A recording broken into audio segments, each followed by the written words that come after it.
Bueno, vamos a dar comienzo a la primera clase de biología, biología celular y molecular. Introducción al estudio de la célula. Vamos a comenzar a estudiar la célula. ¿Sí? Nuestro sistema de estudio va a ser la célula.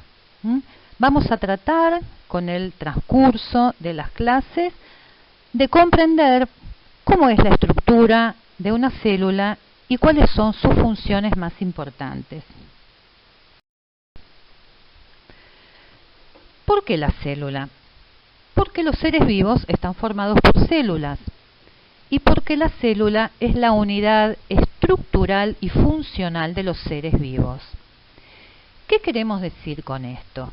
Cuando uno habla de unidad, unidad significa que es la porción más pequeña de algo. O sea que es la menor estructura viva, la célula.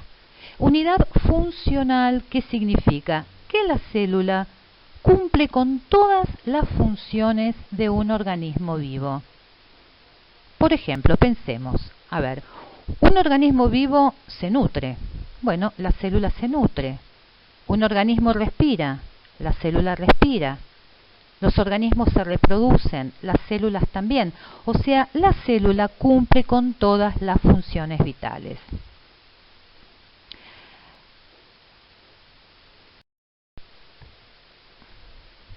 Entonces, de esta manera, si nosotros logramos comprender cómo es la estructura y cómo funciona una célula, bueno, luego los tejidos están formados por células. ¿Sí? Las células se agrupan, se asocian para formar tejidos. Tejido epitelial, tejido conectivo, tejido muscular. Los tejidos se asocian luego para formar órganos. ¿Sí? Hígado, riñón, corazón, etc. Y los órganos luego se asocian para formar sistemas de órganos, sistema digestivo, sistema urinario, etc. Y finalmente el individuo. O sea que para comprender cómo funciona un organismo vivo, lo esencial y el primer paso es lograr comprender cómo funciona una célula.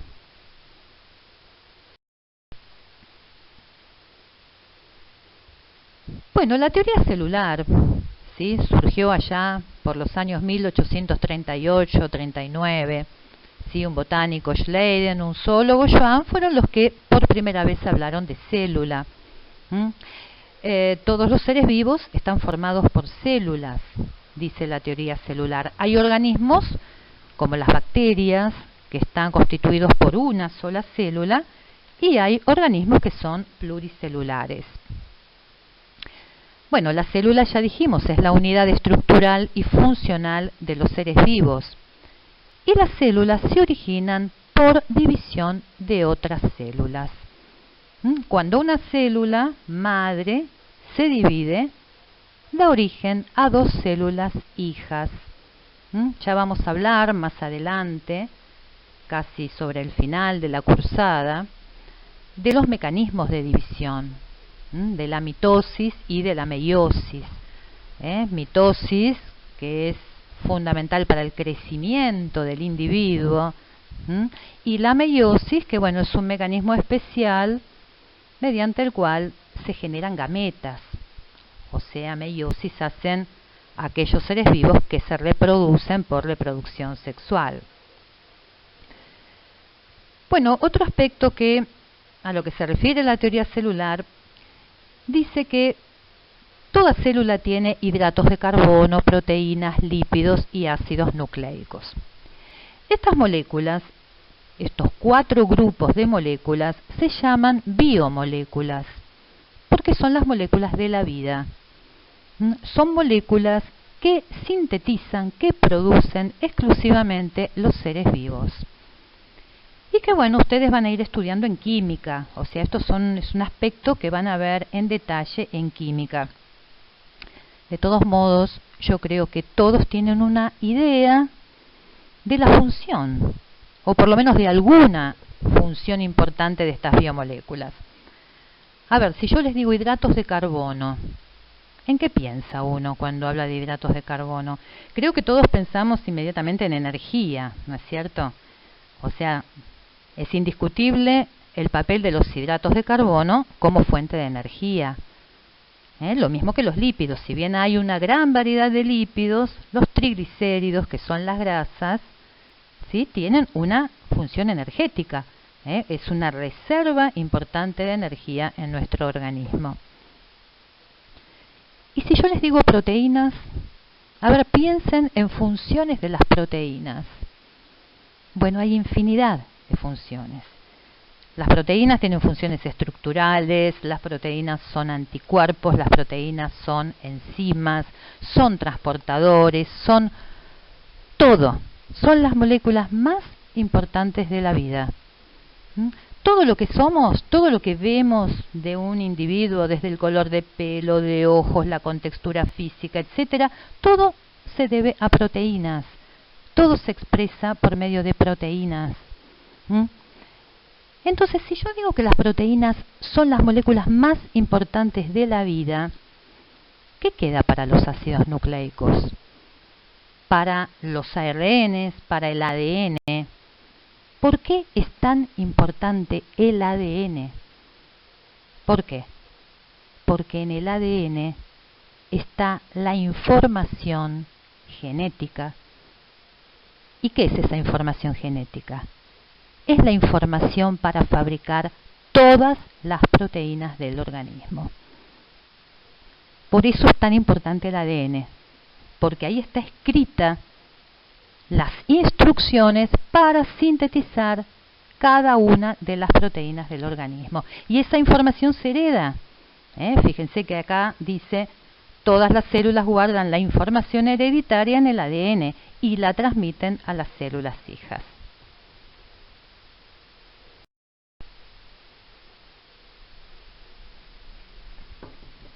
Bueno, acá tenemos una clasificación de los seres vivos. Los seres vivos se clasifican por medio de taxones, ¿sí?, hasta llegar al género y la especie, que son los más específicos que permiten identificar, ¿sí?, a ese organismo. La primera clasificación es en los reinos. Son 5 los reinos: reino moneras, protistas, el reino hongos o fungi, el reino vegetal o plantas y el reino animal. Yo les puse acá algunas características de cada uno de los reinos. Fíjense que en el único reino donde los organismos son procariontes es en el reino moneras. En todos los demás reinos dice eucariontes. ¿Qué significa procariontes y qué significa eucariontes? Procarionte, una célula procariota, es una célula que no tiene núcleo.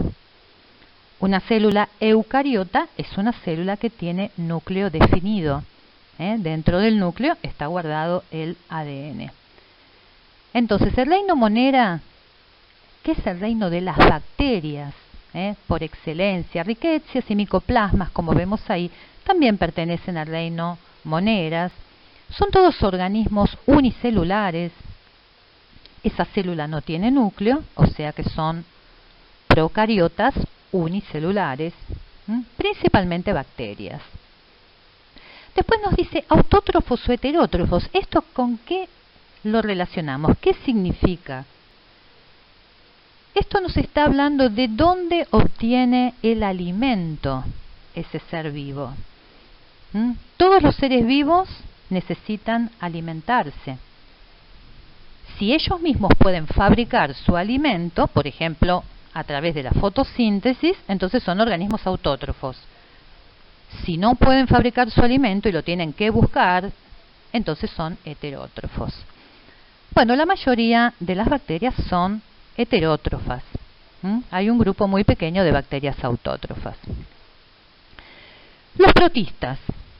Los protistas son unicelulares, son autótrofos o heterótrofos, o sea, esto comparten esta característica con las bacterias, pero los organismos protistas son eucariotas, o sea, esa única célula tiene núcleo definido. Los hongos, el único hongo unicelular es la levadura, todos los demás hongos son pluricelulares. Bueno, y son todos eucariotas y heterótrofos. Los hongos no hacen fotosíntesis. Bueno, las plantas, eucariotas, pluricelulares, autótrofas por excelencia, a través de la fotosíntesis producen el oxígeno que pasa a la atmósfera y que es imprescindible para los seres vivos aerobios como nosotros. Y el reino animal al cual pertenecemos, somos eucariontes, pluricelulares, heterótrofos, clasificados en invertebrados y vertebrados. Bueno, por supuesto, nosotros pertenecemos al grupo de los vertebrados.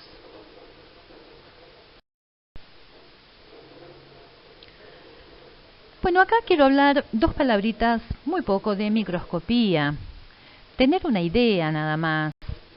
Porque si vamos a estudiar algo tan pequeño como una célula, tenemos que ver hablar dos palabras de microscopios. Las células solo se pueden observar a partir del uso de los microscopios. Y hay una gran variedad de microscopios. En principio se los clasifica en microscopios ópticos y microscopios electrónicos. Y como ustedes pueden ver acá en este cuadro, hay distintos tipos, tanto de microscopios ópticos como de electrónicos.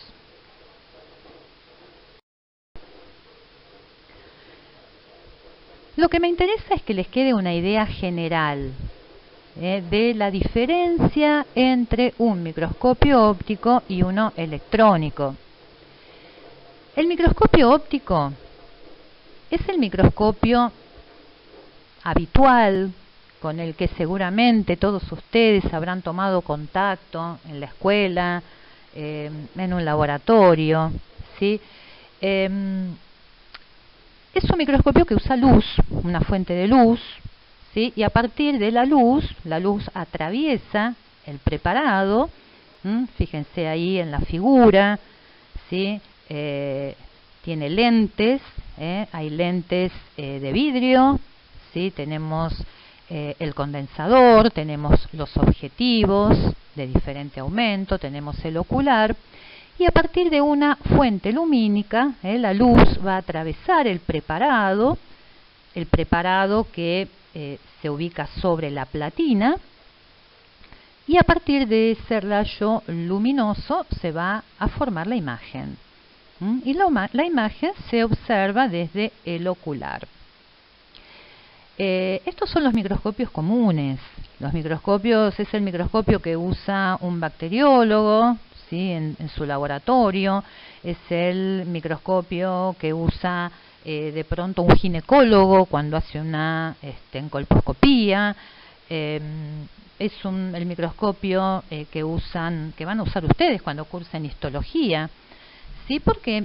Porque es el microscopio que a ustedes les va a servir para observar, por ejemplo, cortes de tejidos.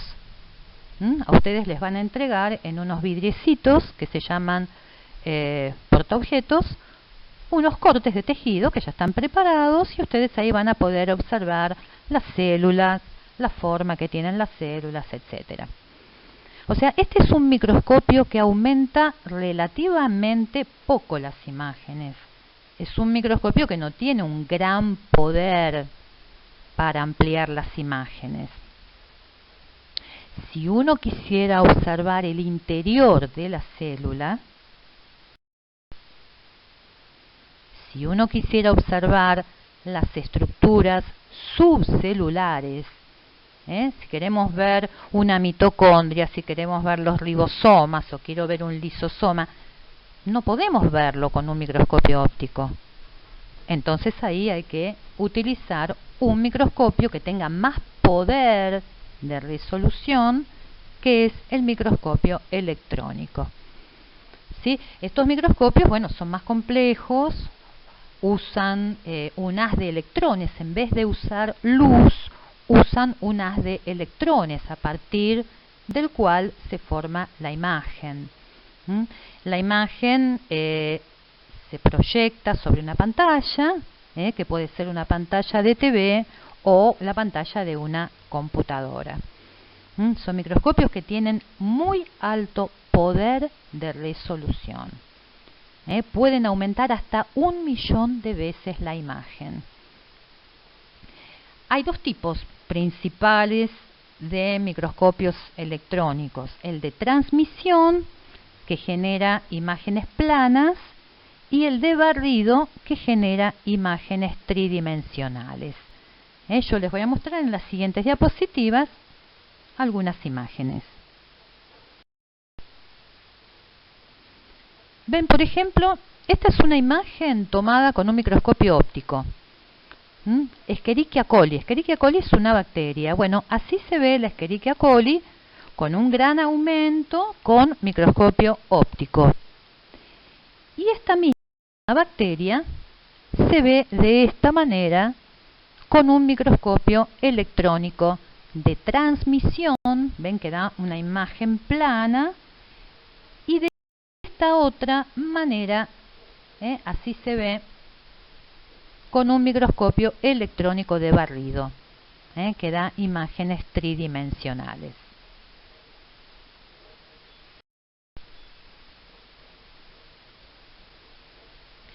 Bueno,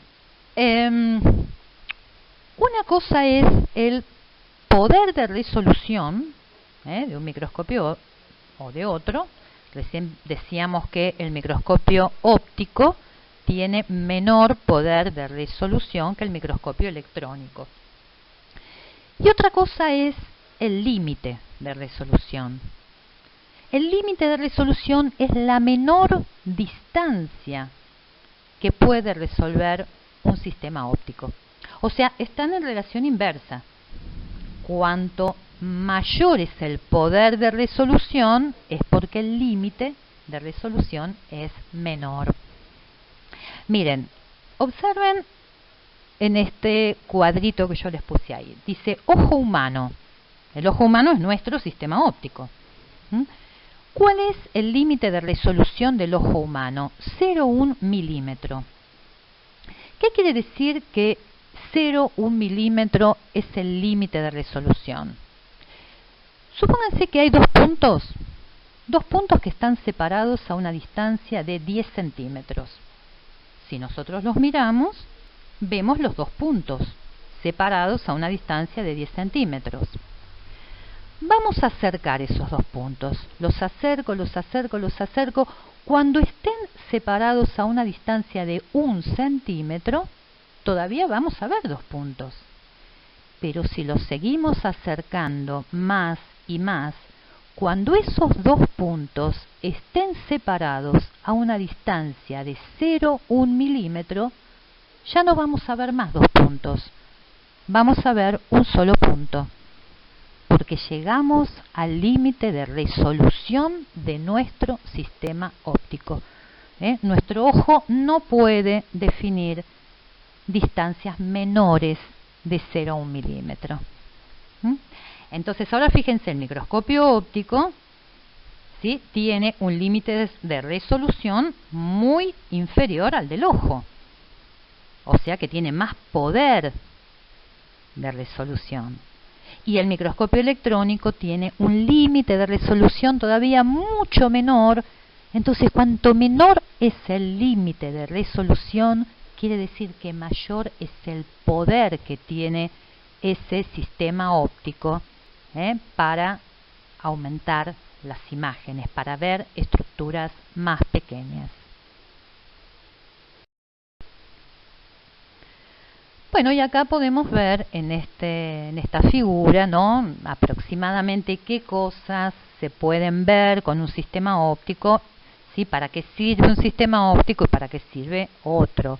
Está claro que con el ojo humano solo podemos ver estructuras macroscópicas.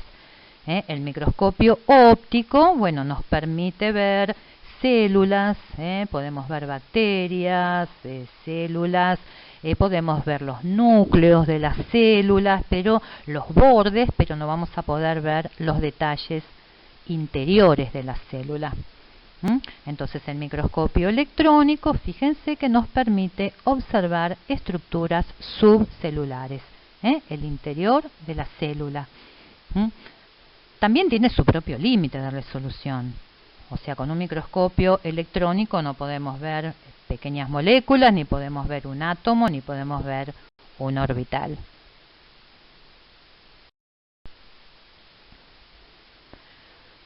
Bueno, vamos a pasar ahora a ver las características generales de las células. Y vamos a comenzar con la célula procariota. A ver, ¿cómo es la estructura de una célula procariota? O sea, de una bacteria.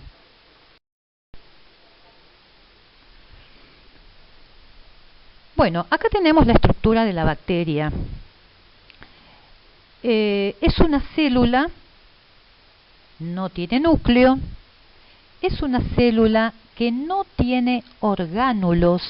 Dentro de la bacteria no hay organelas, orgánulos, ni hay membranas internas.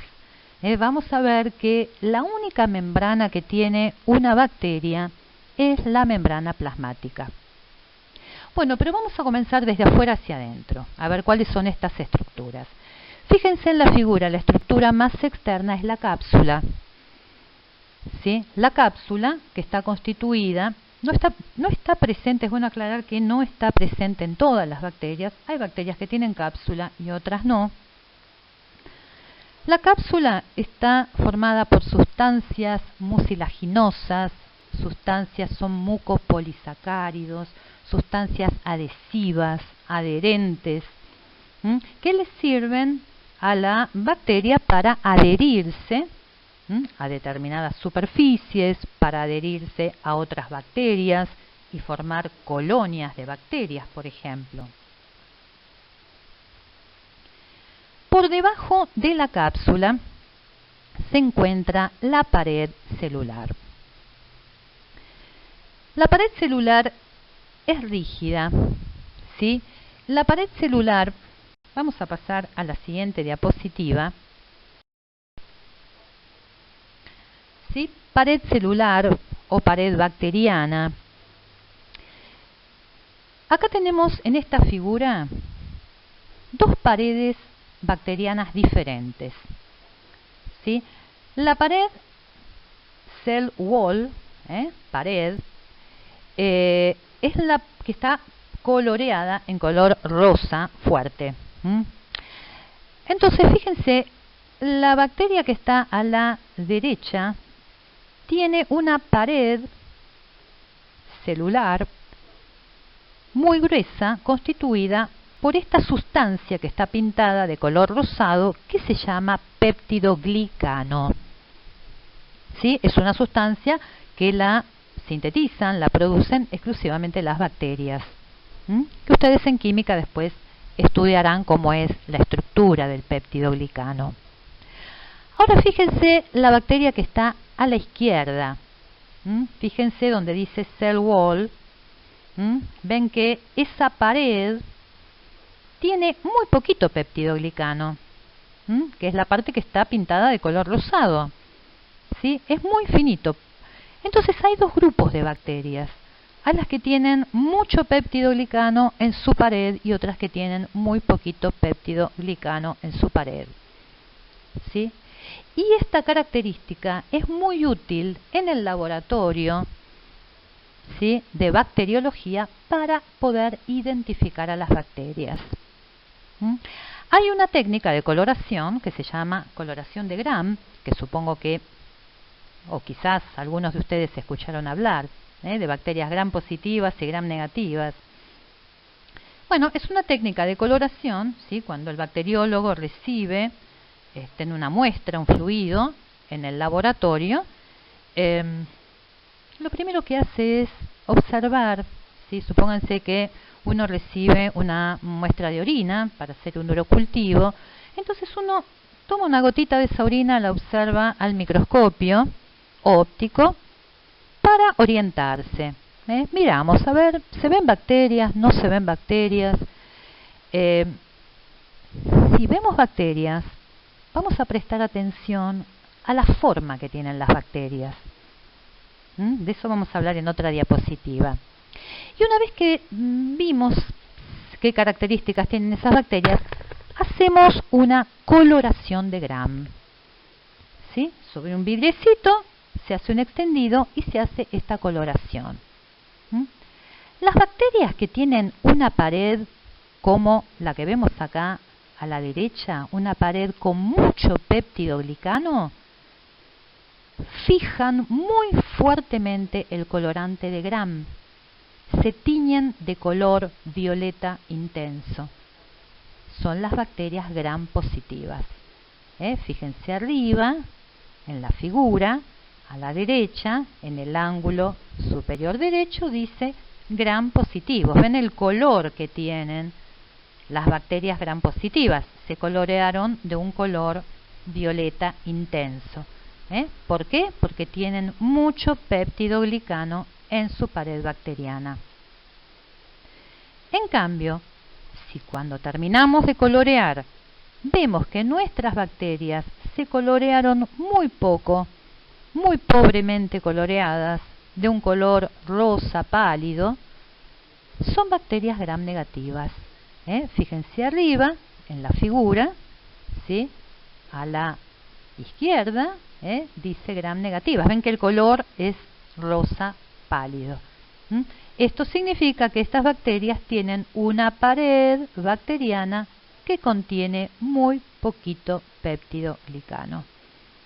Entonces, esto es un criterio para identificar. Cuando el bacteriólogo le llega una muestra, ¿sí?, de lo que fuere un fluido biológico, el bacteriólogo tiene que descubrir cuál es el germen que está presente. ¿Sí? Entonces, esta es una manera. A ver, si yo coloreo, ya sé que es un germen Gram positivo. Si lo veo de color violeta intenso, entonces ya estoy descartando a los gérmenes Gram negativos. Y se siguen haciendo pruebas cada vez más específicas, hasta determinar cuál es la bacteria que está presente.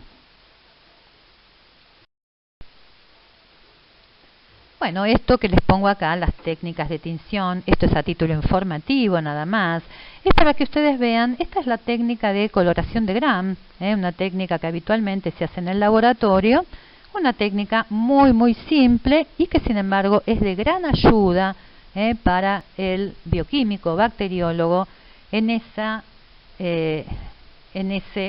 sucesión de reacciones y de determinaciones que se hacen para tratar de identificar el germen presente.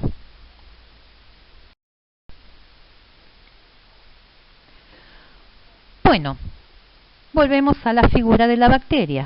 Ya hablamos de la cápsula, hablamos de la pared celular o pared bacteriana. Por debajo de la pared se encuentra la membrana plasmática.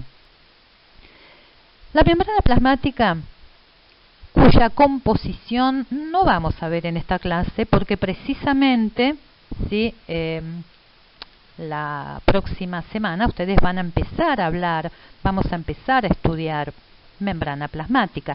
Y la membrana plasmática es prácticamente igual la de una bacteria que la de una célula eucariota animal o de una célula eucariota vegetal. Las membranas en su estructura son muy similares. Esta membrana plasmática lo que vemos es que tiene pliegues. Pliegues. Fíjense en la figura donde dice mesosoma. Ven que es la membrana plasmática que se metió dentro del citoplasma, formando una especie de espiral. Bueno, se llama mesosoma. Hay otros pliegues, las laminillas, fíjense abajo en la figura, o las estructuras respiratorias. Esos son todos pliegues de la membrana plasmática. ¿Para qué sirven? Bueno, por ejemplo, en las laminillas hay pigmentos para hacer fotosíntesis. Son muy poquitas las bacterias que hacen fotosíntesis. Son muy poquitas las bacterias autótrofas. Bueno, las que son autótrofas tienen laminillas. Después tenemos esos pliegues que se llaman estructuras respiratorias. Ahí se hace la respiración celular. No nos olvidemos que las bacterias no tienen organelas. En una bacteria no hay mitocondrias.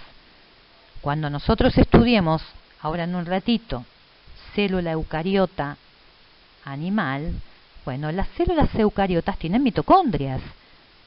Es la organela principal. Dentro de esta organela, ahí se realiza la respiración celular.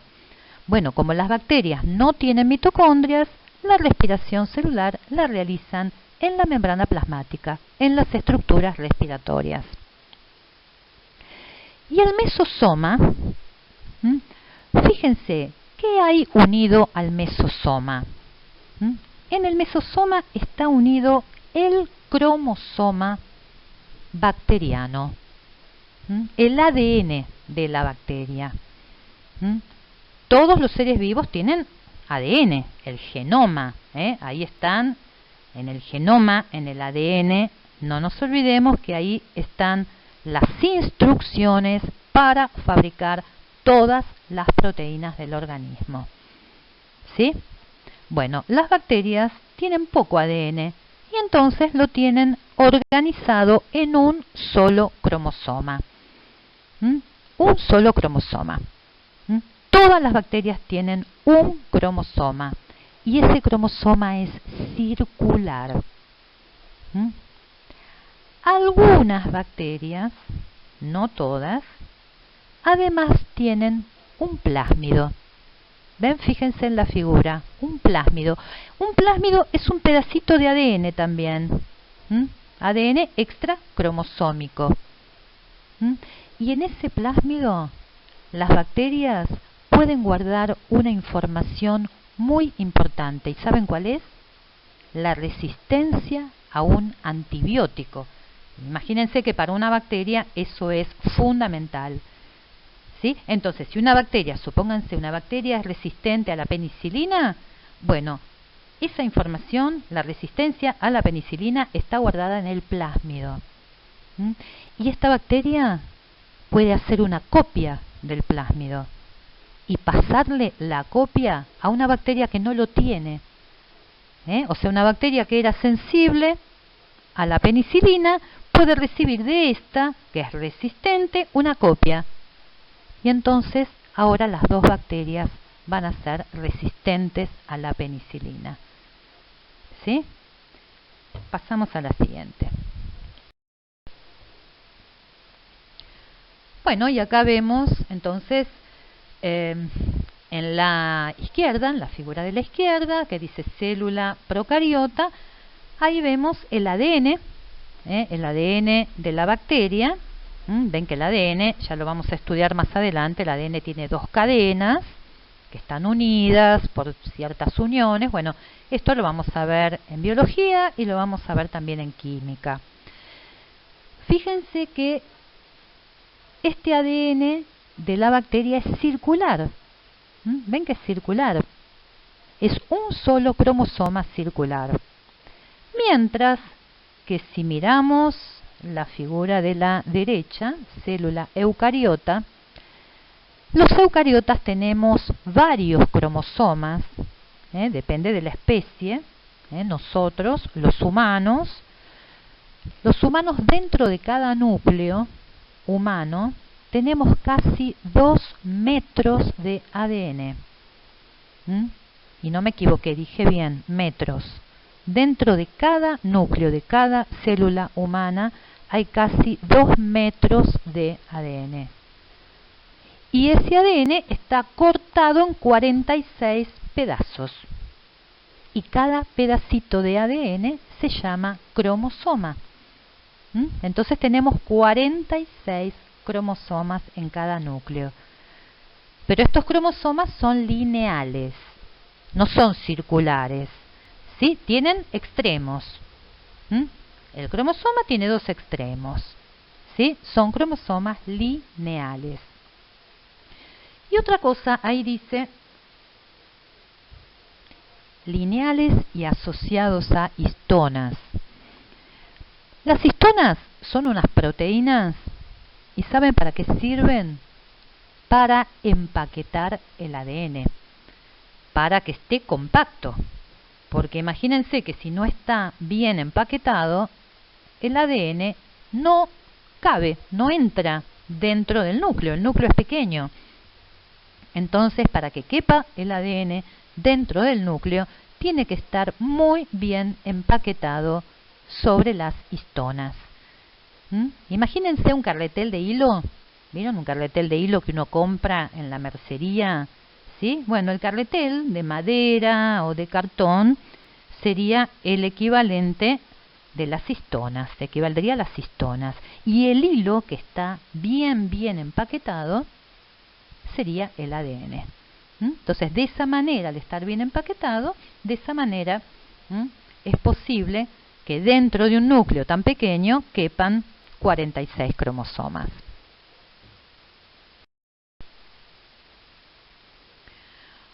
Bueno, otra cosa que tienen las bacterias. A ver, la bacteria es bacteria, ¿por qué? Porque fabrica proteínas bacterianas que les dan la característica. Entonces, las células bacterianas tienen que fabricar proteínas. Todas las células necesitan proteínas. ¿Y dónde se sintetizan las proteínas? En unas estructuras que se llaman ribosomas. Los ribosomas, que lo vamos a ver bien más adelante, cómo es la estructura, tienen 2 subunidades, etcétera, no son organelas, no son organelas, son gránulos los ribosomas, ¿sí? No son organelas porque acuérdense que las bacterias no tienen organelas, no tienen membranas internas. Son partículas los ribosomas que están constituidas por una mezcla de ARN ribosomal y proteínas, y la función de los ribosomas es la síntesis de proteínas. Pueden estar libres en el citoplasma, fíjense en la figura, hay una flecha que dice ribosoma, está libre, y hay otra flecha que dice polirribosomas. ¿Qué son los polirribosomas? Muchos ribosomas que están todos unidos a una molécula de ARN mensajero. Esto no lo vamos a entender bien ahora, lo vamos a entender más adelante, cuando estudiemos traducción, síntesis de proteínas. O sea, el ARN mensajero es el que tiene las instrucciones para fabricar la proteína. O sea, en realidad las instrucciones, ¿quién las tiene? El ADN. Pero el ADN le pasa la información a una molécula de ARN mensajero. Y los ribosomas van todos y se unen a ese ARN mensajero para poder leer esas instrucciones y fabricar la proteína en cuestión. Entonces, ahí lo que vemos, el polirribosoma, es eso. Son todos los ribosomas que están unidos a ese ARN mensajero, leyendo ese mensaje y fabricando una determinada proteína. Tengan presente que estos ribosomas, los de las bacterias, son iguales a los de las células eucariotas, con la única diferencia es que son un poquito más pequeños. ¿Sí? Ven que ahí dice tamaño 70S. Bueno, tamaño 70S es un poquito menor que el tamaño 80S, que es el tamaño de los ribosomas de las células eucariotas. S es una medida que se usa, Svedberg, una medida que se usa para determinar el tamaño de las partículas subcelulares. Entonces, 70S, ribosomas procariotas, 80S, ribosomas eucariotas.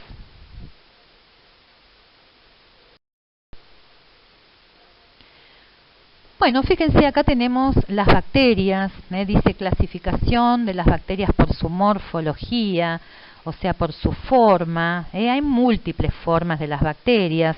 Las formas más comunes son los cocos y los bacilos. Las bacterias que son esféricas se llaman cocos, ¿sí? Si se agrupan de a dos, diplococos, si se agrupan formando racimos, estafilococos, si forman cadenitas, streptococos. Los bacilos tienen forma alargada, también se pueden agrupar, ¿sí? Diplobacilos, streptobacilos, y los espirilos, que son bacterias que tienen forma de espiral. Y si esa espiral es pequeñita, entonces recibe el nombre de vibrión. ¿Sí? Bueno, los cocos, por ejemplo el neumococo, es un diplococo que produce neumonía. Los estafilococos están asociados frecuentemente a infecciones de piel. Los streptococos a procesos faringitis, anginas, ¿no? El vibrión produce cólera, bueno, diferentes patologías. Bueno, así como todos los seres vivos necesitan nutrirse, alimentarse, también todos los seres vivos respiran, porque la respiración, lo vamos a ver más adelante, lo vamos a estudiar, es el proceso que permite a las células obtener energía. Entonces las bacterias respiran. Hay bacterias aeróbicas y bacterias anaeróbicas. Las bacterias aeróbicas son las que requieren oxígeno. Respiran, hacen un tipo de respiración que requiere la presencia de oxígeno. Las bacterias anaeróbicas son bacterias que no usan oxígeno, hacen otro tipo de respiración celular. Dentro de las anaeróbicas, fíjense que hay anaeróbicas estrictas y anaeróbicas facultativas. Si una bacteria es anaeróbica estricta, y bueno, ustedes se imaginarán, ¿qué quiere decir estricta? Que no tolera la presencia del oxígeno. Si a esa bacteria le damos oxígeno, la matamos. O sea, ahí es donde podríamos utilizar agua oxigenada como antiséptico, por ejemplo. En cambio, si una bacteria es anaerobia facultativa, quiere decir que es anaerobia, no lo necesita al oxígeno, pero tolera su presencia. O sea, si el oxígeno está presente, ella no lo usa, pero el oxígeno no la mata. Y es más, hay algunas bacterias anaerobias que son tan facultativas que hasta lo pueden llegar a utilizar al oxígeno. Es decir, si no hay oxígeno, hacen respiración anaeróbica. Y si hay oxígeno, hacen respiración aeróbica. Bueno, ahí les puse dos figuras. ¿Sí? Fíjense, dice Clostridium perfringens. Esa bacteria produce gangrena gaseosa. El Clostridium tetani produce tétanos. Clostridium botulinum produce botulismo. Bueno, el género Clostridium en general son anaerobios estrictos. Son bacterias que solo pueden desarrollarse en un ámbito donde no hay oxígeno. Por ejemplo, piensen en una herida que está muy comprometida, hay una lesión profunda, donde están lesionados los vasos sanguíneos. Los vasos sanguíneos transportan el oxígeno, ¿sí?, desde los pulmones hacia los tejidos. Bueno, si hay una herida profunda, una lesión grave, y entonces hay lesión de vasos sanguíneos, no llega el oxígeno, y bueno, eso sería un ámbito propicio para que se desarrolle, ¿sí?, alguno de estos gérmenes.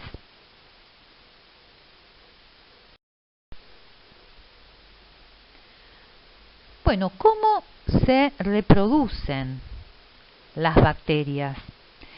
Es un tipo de reproducción asexual que se llama amitosis o fisión binaria. Una bacteria se divide por amitosis y entonces da lugar a 2 bacterias hijas. Fíjense en la figura, ¿no? La división de la bacteria es un criterio de reproducción. Como son unicelulares, si se dividen, se reproducen. Esto las bacterias los hacen, tienen ciclos celulares muy cortos, ¿sí? En el caso de la Escherichia coli, por ejemplo, cada 20 minutos. ¿Sí? O sea que cada 20 minutos se produce una división celular, o sea que la población se duplica cada 20 minutos. Yo quiero que observen la figura 1 y luego observen la figura 2. ¿Y qué observan? ¿Qué ven? Fíjense, en la figura 1 tenemos el cromosoma, dice cromosoma circular. Ese cromosoma está unido, ven que dice punto de fijación, está unido al mesosoma. ¿Qué hace la bacteria antes de dividirse con su cromosoma? Miren la figura 2. Duplicó el cromosoma, duplicó el ADN. Bueno, esto siempre es así, no solo en una bacteria, en toda célula, procariota, eucariota. Antes de que una célula se divida, siempre duplica el ADN, porque es la manera de asegurarse que las 2 células hijas reciban la misma información genética que tenía la célula madre. ¿Sí? Si esto no sucediera, si la célula no duplica el ADN, entonces las células hijas recibirían la mitad de la información genética.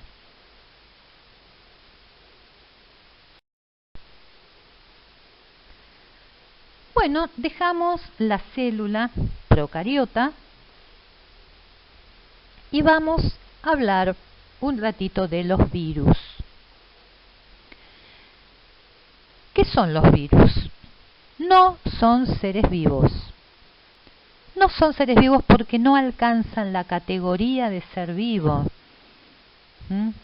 Son partículas infecciosas que producen enfermedades gravísimas, de más está decirlo, lo que estamos transitando, ¿no? Esta feroz pandemia producida por un virus que ni siquiera es un ser vivo. Ahora vamos a ver cómo es la estructura de un virus. ¿Sí? Los seres vivos se reproducen. El virus por sí mismo no puede reproducirse, porque es una partícula tan simple que no tiene ni la maquinaria ni tiene la materia prima necesaria para reproducirse. Entonces, ¿qué hace el virus? El virus solamente tiene las instrucciones. Ahora vamos a ver que el virus tiene genoma. Y en el genoma del virus dice cómo fabricar otros virus iguales a ese. O sea, el virus tiene el instructivo nada más. Entonces, ¿qué hacen los virus? Infectan células, se meten dentro de células y las usan a las células. Le introducen las instrucciones a la célula y la célula, sin querer, empieza a leer esas instrucciones y empieza a fabricar nuevos virus. Esa célula dentro de la cual se mete el virus se llama célula huésped. Célula huésped. Y no es cualquiera la célula huésped. Los virus van dirigidos como misiles a células específicas. ¿Sí? Porque cada virus en su superficie tiene una llave, entre comillas. Cada virus en su superficie tiene una llave que va a encajar en la cerradura, entre comillas, que está en la membrana plasmática de alguna célula específica. ¿Se entiende? Hoy, o mañana, o cuando ustedes vuelvan a sus casas, cada uno de ustedes puede entrar a sus casas y no puede entrar a la casa del vecino. ¿Por qué? Porque cada uno de ustedes tiene una llave específica que solo encaja en una cerradura específica de una puerta específica que es la de su casa. Y con los virus pasa exactamente lo mismo. Si un virus está en la sangre, imagínense que el virus toma contacto con todas las células del organismo. Pero el virus tiene una llave que abre solo una puerta, la de su célula huésped. Fuera de la célula huésped el virus es inerte, es inactivo.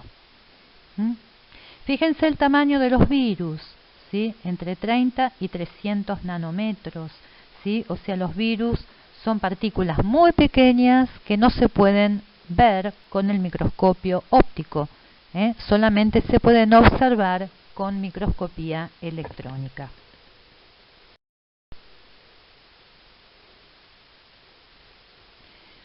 Bueno, entonces, ¿qué es un virus? Tiene genoma, o sea, ácido nucleico unido a proteínas. Algo importante para recalcar es que en los seres vivos, en todos los seres vivos, en una bacteria, en un protista, en un hongo, en una planta, en un animal, el genoma, o sea, las instrucciones genéticas están en el ADN, en los seres vivos. El genoma siempre es ADN. En los virus a veces no es así. Hay virus que tienen genoma ADN y hay virus que tienen genoma ARN. Entonces por eso se los clasifica en ADN virus y ARN virus.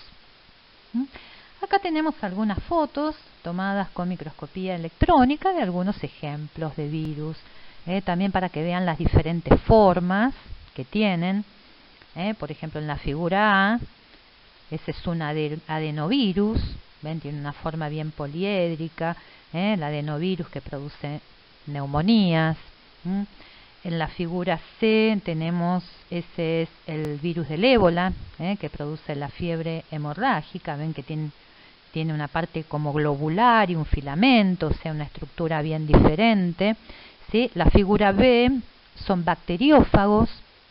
Los bacteriófagos son virus que infectan bacterias, o sea, la célula huésped del bacteriófago es una bacteria. El bacteriófago es un virus que se mete dentro de una bacteria para reproducirse. Y los virus se meten dentro de las bacterias, los virus se meten dentro de sus células huésped, se reproducen y finalmente la matan a la célula huésped. Y de arriba a la derecha tenemos el SARS-CoV-2, ¿sí? Que es el virus responsable del COVID-19, de esta pandemia tremenda que estamos transitando. Bueno, es un coronavirus. Fíjense, tiene una estructura, tiene el aspecto de una corona, ¿no? Se ven todas esas espículas, ¿no es cierto?, que están en su superficie. Esas espículas son las llaves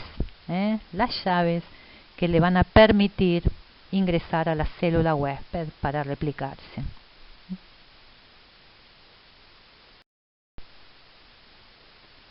Bueno, hay virus desnudos y virus envueltos, ¿sí?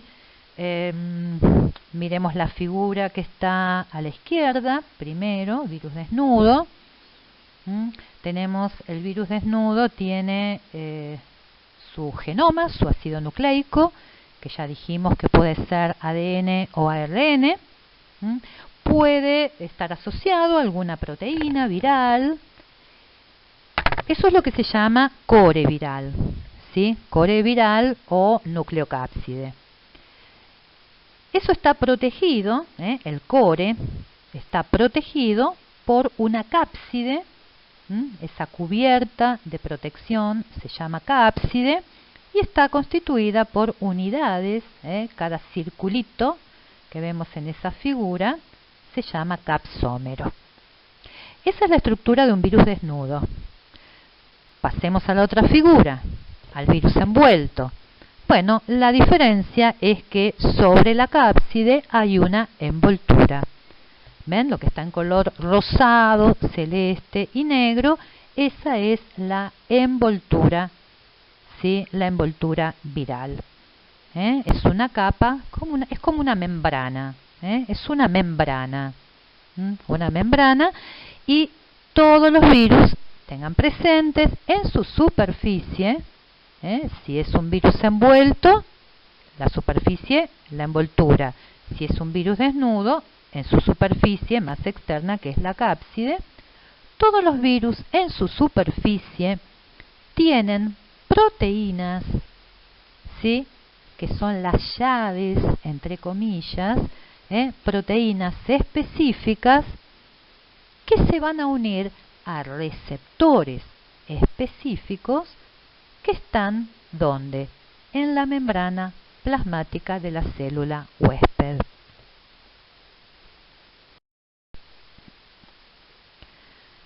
Bueno, esto a título informativo, el HIV, ¿sí?, el virus de la inmunodeficiencia humana. Bueno, como un ejemplo, es un ARN virus, fíjense lo que está en color amarillo en la figura de la derecha, ese es el ARN. Este virus tiene 2 moléculas de ARN. Tiene su cápside, tiene su envoltura, es un ARN virus envuelto. La patología sabemos que es el SIDA, el síndrome de inmunodeficiencia humana. Es un retrovirus. Retrovirus. ¿Qué significa? Los retrovirus son virus que tienen como genoma ARN. Pero cuando infectan a la célula huésped, estos virus traen una enzima que se llama transcriptasa reversa. Y entonces, una vez que entraron a la célula huésped, ¿sí?, esta enzima transcriptasa reversa transforma la información que está en el ARN, la transforma en ADN. Eso es hacer una transcripción inversa. Por eso el HIV es un retrovirus. Su material genético es ARN, pero tiene la posibilidad, una vez que infectó a la célula huésped, de transformarlo en ADN. Bueno, y este es el SARS-CoV-2, ¿sí?, el virus responsable del COVID-19. Entonces, bueno, ahí vemos un poquito también a título informativo cómo es la estructura. Es un ARN virus, su material genético es ARN. Es un virus envuelto, y vemos en la superficie esas espículas, ahí por ejemplo donde dice proteína S. Bueno, esa es la llave que le va a permitir, ¿sí?, al virus, ¿sí?, unirse a receptores que están en la membrana plasmática de la célula huésped. Bueno, ven acá. Esto lo vamos a ver más adelante, cuando estudiemos transcripción, traducción. Esto es el dogma de la biología molecular, ¿sí? O sea, la información genética en los seres vivos, ¿quién la tiene? El ADN. Esa información pasa por transcripción al ARN, se copia el ADN, le pasa la información al ARN, y el ARN luego le lleva la información a los ribosomas, y fabrican la proteína, traducción. Bueno, lo que está abajo, en color rojo, es algo que solo pueden hacer algunos virus. Ven, por ejemplo, el HIV, que dijimos que es un retrovirus, trae una transcriptasa reversa, y lo que puede hacer el HIV es transcripción inversa. Transformar a su ARN en ADN, pasar la información del ARN del virus HIV, transformarlo en ADN. Eso es algo que nosotros no podemos hacer. Ningún ser vivo puede hacer transcripción inversa. Esto es algo que hacen exclusivamente los retrovirus.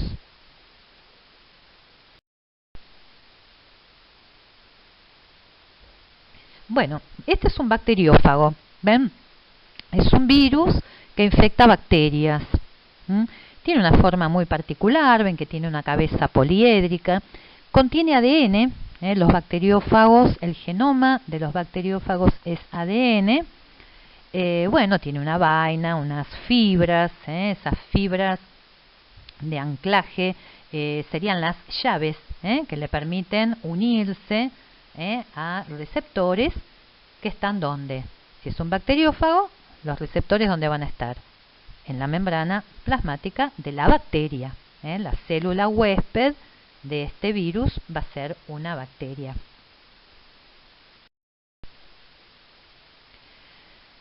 Bueno, y acá para que ustedes vean más o menos de manera resumida cómo es la replicación viral, cuáles serían las etapas.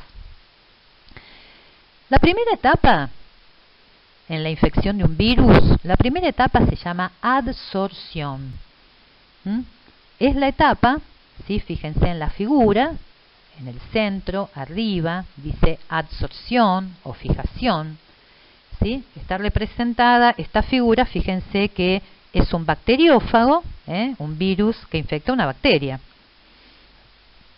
Bueno, entonces, la adsorción es la etapa primera de la infección viral, en la cual la llave, que son esas proteínas que están en el virus, se unen a la cerradura, que son los receptores que están en la membrana plasmática de la célula huésped. Pasamos a la siguiente figura. ¿Qué está haciendo el virus? Está penetrando. Segunda etapa de la infección viral es la penetración del virus. Y hay diferentes formas de penetración. ¿Sí? Por ejemplo, la viropexis sería si el virus entra entero. A veces es como que la célula huésped se lo come entero al virus. Eso se llama viropexis. En este caso, lo que estamos viendo es una inoculación. Está penetrando por inoculación. Fíjense que todas las cubiertas de este bacteriófago, todas las cubiertas quedan afuera. Y solamente le está inoculando el ADN. Y las cubiertas quedan afuera. En el caso de los virus, acá hay otro tercer mecanismo, en el caso de los virus envueltos, ¿sí? Como el HIV que es envuelto y el SARS-CoV-2, como son envueltos, bueno, hay otro mecanismo que se llama fusión, donde se fusiona la envoltura del virus, se fusiona con la membrana plasmática de la célula huésped. Bueno, una vez que el virus ya está dentro de la célula huésped, se produce la denudación. O sea, se desintegra el virus, se desintegra en sus partes. Se separa el ADN o el ARN, se separa de las proteínas. Puede haber una etapa de latencia, o sea, ya la célula está infectada, pero una etapa de latencia donde no pasa nada, ¿sí? Hasta que comienza la replicación. Comienzan a replicarse. Se replica el genoma del virus, o sea, se fabrica más ADN viral o más ARN viral, según el tipo de virus. Se fabrican todas las proteínas virales. Luego esas partes se ensamblan, como las autopartes. Bueno, se ensamblan las partes virales, maduran y finalmente, sí, en la última figura, fíjense, se produce la liberación del virus. Y para que se libere el virus, los viriones, para que puedan salir de la célula, se rompe la membrana plasmática. O sea, se produce la lisis celular. Se rompe la membrana plasmática de la célula muere.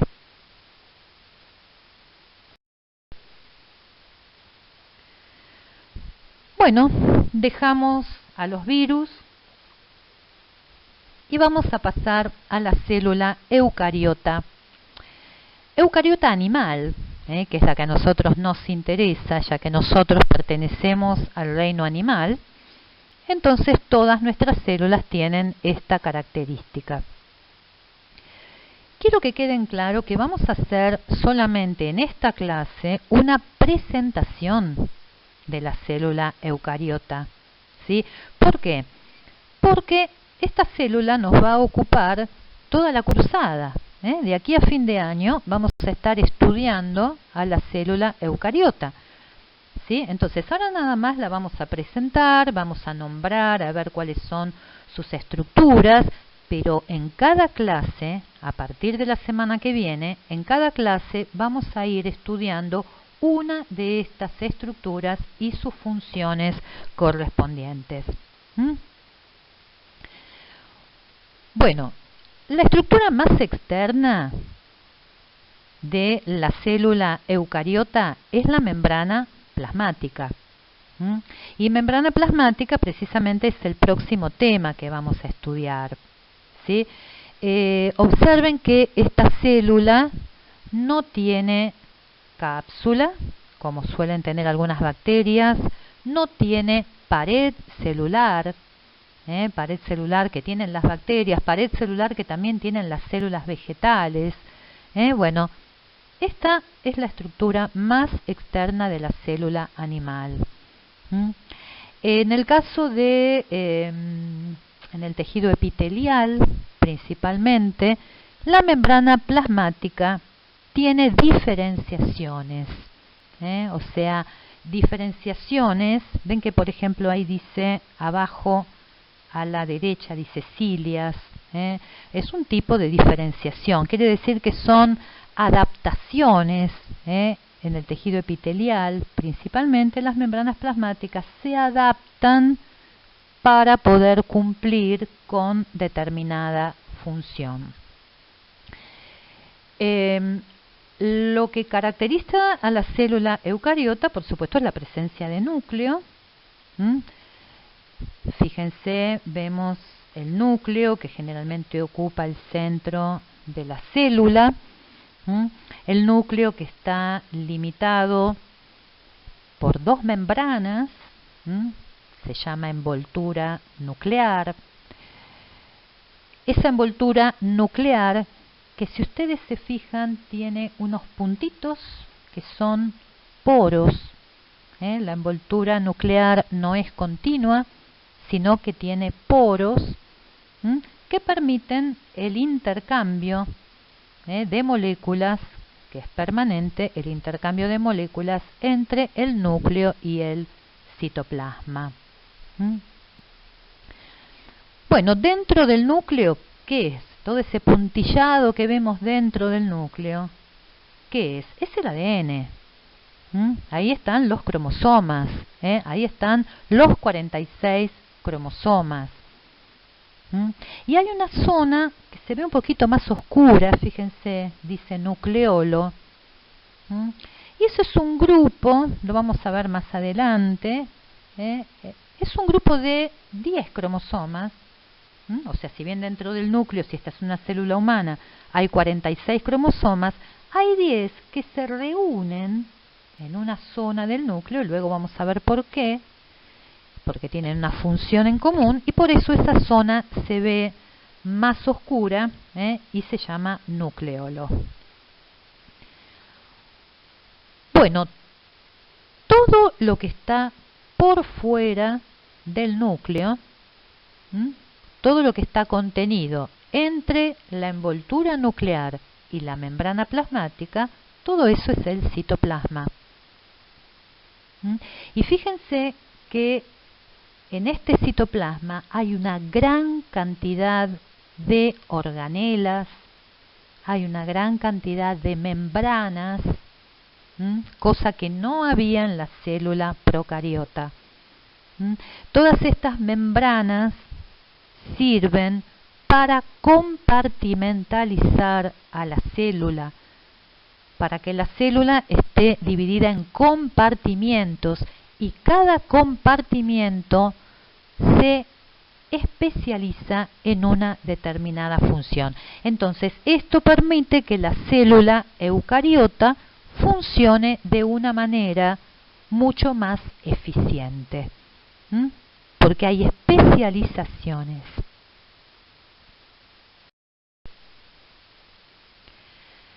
Entonces,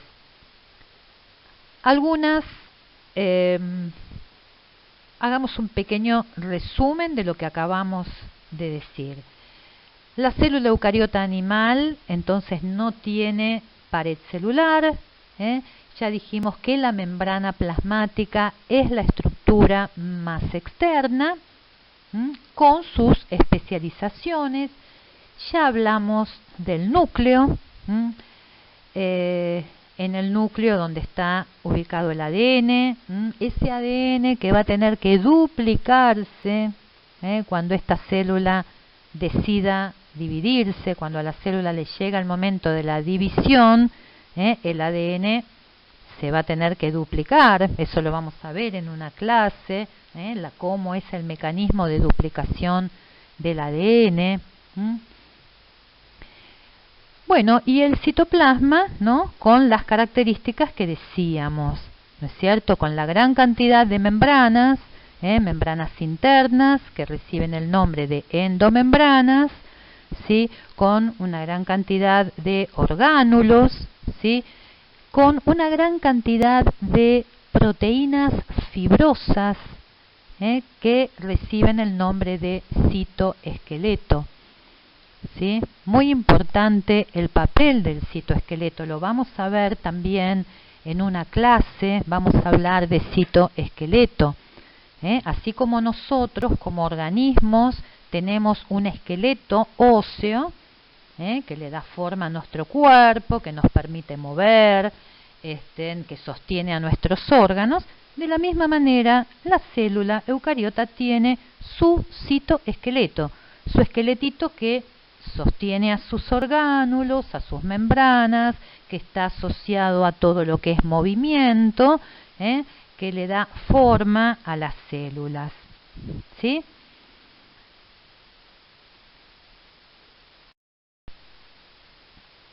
Bueno, acá tenemos entonces cómo está organizado el citoplasma de la célula eucariota. ¿Sí? Una gran cantidad de membranas, de organelas, que todas están como si fueran en suspensión, como flotando en un medio acuoso, ¿sí? Que se llama citosol o matriz citoplasmática. No es líquida, no es sólida, tiene una consistencia de gel, el citosol. Entonces, en ese citosol, imagínense que están en suspensión todos los demás elementos. Todos estos elementos que los vamos a ir estudiando en las próximas clases. Sistema de endomembranas, que comprende a la envoltura nuclear, a los dos retículos endoplasmáticos, retículo endoplasmático liso, retículo endoplasmático granular, complejo de Golgi, lisosomas y endosomas, el citoesqueleto del que hablábamos recién, que tiene 3 tipos de fibras, microtúbulos, microfilamentos y filamentos intermedios. También una clase vamos a dedicar a citoesqueleto. Después, mitocondrias, cloroplastos en las células vegetales. O sea, nosotros no vamos a estudiar cloroplastos porque no están presentes en las células animales. El cloroplasto es la organela dentro de la cual se realiza la fotosíntesis en las plantas. Pero sí vamos a tener un par de clases donde vamos a hablar de las mitocondrias y de la respiración celular. Vamos a hablar en otra clase de peroxisomas, organelas que son fundamentales en la detoxificación de determinadas sustancias químicas.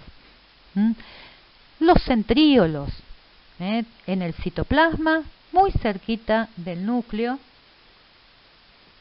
se encuentran 2 centríolos.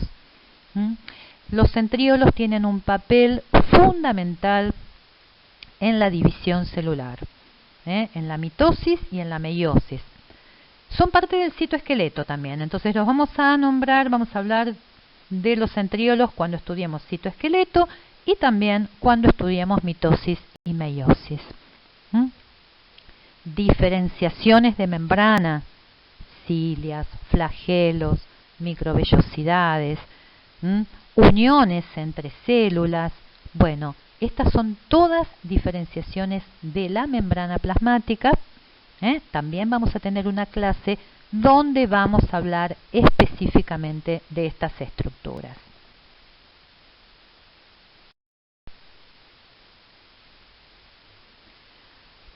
Bueno, y acá un pequeñísimo resumen de las principales, ¿sí?, estructuras que acabamos de mencionar. Un pequeño resumen es lo que acabamos de decir en la diapositiva anterior, ¿no? O sea, el papel del núcleo, ¿no es cierto?, como el contenedor del ADN, ahí se duplica el ADN, ahí se transcriben los genes, maduran los ARNs, todo eso lo vamos a ver en una clase de núcleo, de transcripción, etcétera. Las mitocondrias, ¿sí?, fundamentales en la producción de energía, en la respiración celular, sirve para obtener energía. Las células respiran, ¿para qué? Para obtener energía. Energía en forma de ATP. El ATP es la moneda energética de la célula, ¿sí? A través de la respiración celular se obtiene el ATP y luego con ese ATP se pagan todos los procesos que requieren energía en la célula. Los retículos, vamos a ver que vamos a estudiar en particular las funciones de cada uno. El retículo endoplasmático granular, su principal función es la síntesis de proteínas. El retículo liso, bueno, tiene varias funciones, pero una muy importante es la síntesis de lípidos. ¿Sí? El complejo de Golgi sintetiza glúcidos. Fíjense cómo cada compartimiento sintetiza determinadas biomoléculas, ¿no? Porque todo lo que tiene que ver con los ácidos nucleicos, eso sucede en el núcleo. Las proteínas en el retículo granular, los lípidos se sintetizan en el liso, los glúcidos en el Golgi. ¿Sí? Bueno, muy importante también el aparato de Golgi en la secreción celular. Todo eso lo vamos a ver más adelante. Lisosomas y endosomas, que son organelas, vesículas, que están relacionadas con los procesos de endocitosis y exocitosis, con la digestión y el reciclado. Los peroxisomas, que ya dijimos, detoxificación, el papel del citoesqueleto, muy importante en los movimientos celulares y como sostén, y los centriolos, participación fundamental en la división celular. Bueno, con esto me despido y será hasta la próxima clase.